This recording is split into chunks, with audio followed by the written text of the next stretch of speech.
The main reason for us was parental engagement.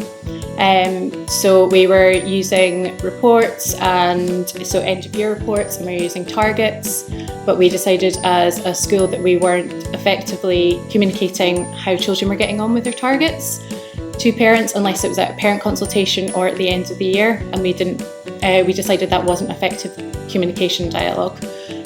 So the main reason for us was increasing parental engagement, and I do believe that that has happened and is continuing to happen. I think parents are now more aware of a lot of things to do with children's learning. Firstly, actually how they learn. I think sometimes, especially further up the school, they don't actually know the different forms of learning and how learning looks. Another key benefit for us was actually parents knowing where their child is within their learning. So we're using it as a really key kind of assessment form, but also then reporting that to parents, so how they're getting on with their targets. And I think for parents that's really key because we can clearly identify the next steps, and actually some of that is things that we'd be working on in school, but also informs a parent on things that they could potentially be working on with their child at home. Because I think the end of report in terms of workload for staff sometimes can actually be unmanageable, especially if you've got a class of 33.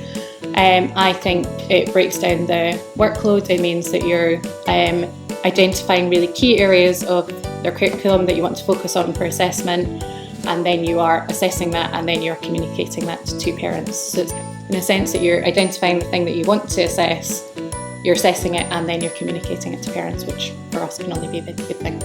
So we've used the parent contributions on the online learning journals to look at the wider achievements of children, so things that they're doing outside school. So that could be doing a skill for the first time, it could be improving on a skill, and we use it because actually in a primary school it's really, really important to track the wider achievements of children. But actually it's a really good way of also engaging with the parents, so parents are able to upload photos. The way I actually then use that in class is we actually have a weekly time when we look at the wider achievements of the class. So we actually put it up on the board, we talk about it, the child comes up, we've then got that as a prompt for the child if they then want to, they've got their photo, but then we also record a comment back as a class. So I think it's a really nice way of engaging the school, the child and the parent.